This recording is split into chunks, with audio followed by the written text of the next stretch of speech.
Front నుండి ఒక delegation అంతా కూడా పెద్దలు గౌరవనీయులు 45 సంవత్సరాలకు పైచిలకు మరి బీసీ ఉద్యమాలలో, బహుజనుల ఉద్యమాలలో, ప్రజాస్వామిక ఉద్యమాలలో అన్నిట్లో కూడా ఉమ్మడి ఆంధ్రప్రదేశ్ మొత్తం కూడా 50 మంది ప్రజలు గుర్తుపట్టేటటువంటి నాయకుడు గౌరవనీయులు పెద్దలు ఆర్ కృష్ణయ్య గారిని మరి మేమందరం కూడా యునైటెడ్ పూలే ఫ్రంట్ నుంచి, తెలంగాణ జాగృతి నుండి కలిసి వారి మద్దతు కోరడానికి ఇక్కడికి రావడం జరిగింది.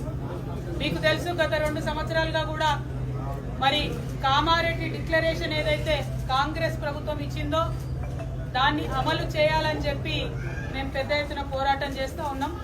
అందులో ప్రధానమైనటువంటి అంశం 42% రిజర్వేషన్లు బీసీలకు ఇచ్చినాకనే లోకల్ బాడీకి వెళ్లాలనేటటువంటి అంశం. ఆ అంశం మీద ప్రధానంగా పోరాటం చేయడం జరిగింది. దాని ఫలితంగా అసెంబ్లీలో 2 బిల్లులు కూడా పెట్టి మరి పాస్ చేయడం జరిగింది.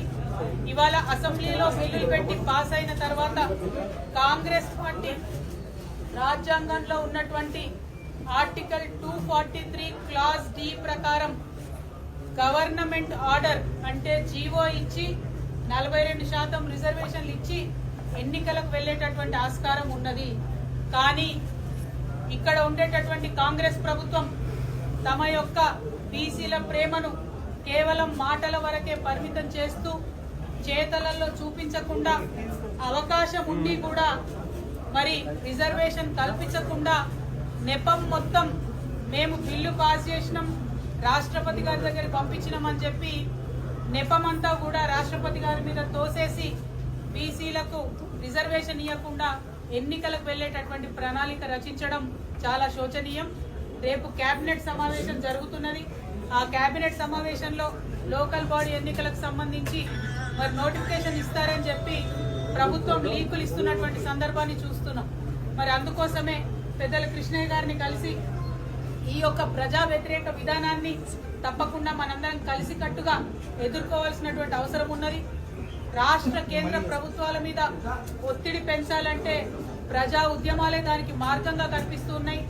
మరి రేల్ రోకో అనేటటువంటి నినాదంతో ఔరేక్ దక్కా బీసీ బిల్ పక్కా, దానికోసమే రైల్ రోకో చేయాలనేటటువంటి ఒక మార్గాన్ని ఎన్నుకొని పెద్దలు ఆర్ కృష్ణయ్య గారి మద్దతు కోరడానికి తెలంగాణ జాగృతి తరఫున నేను, యునైటెడ్ పూలే ఫ్రంట్ తరఫున కన్వీనర్ శివశంకర్ గారు మరి మొత్తం అన్ని డెలిగేషన్ గా కూడా అందరం కూడా వారి దగ్గరికి రావడం జరిగింది.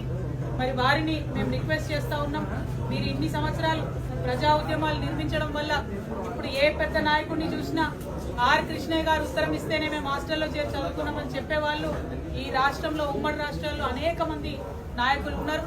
మరి అటువంటి నాయకులు ఉన్నటువంటి సందర్భంలో మీరు ఒక్క మాట చెప్పి ఈ ప్రజా ఉద్యమానికి మద్దతు ఇవ్వవలసిందిగా మిమ్మల్ని కోరడానికి ఇక్కడికి రావడం జరిగింది. పెద్దలు ఆర్ కృష్ణయ్య గారిని మాట్లాడవలసిందిగా నేను విజ్ఞప్తి చేస్తాను.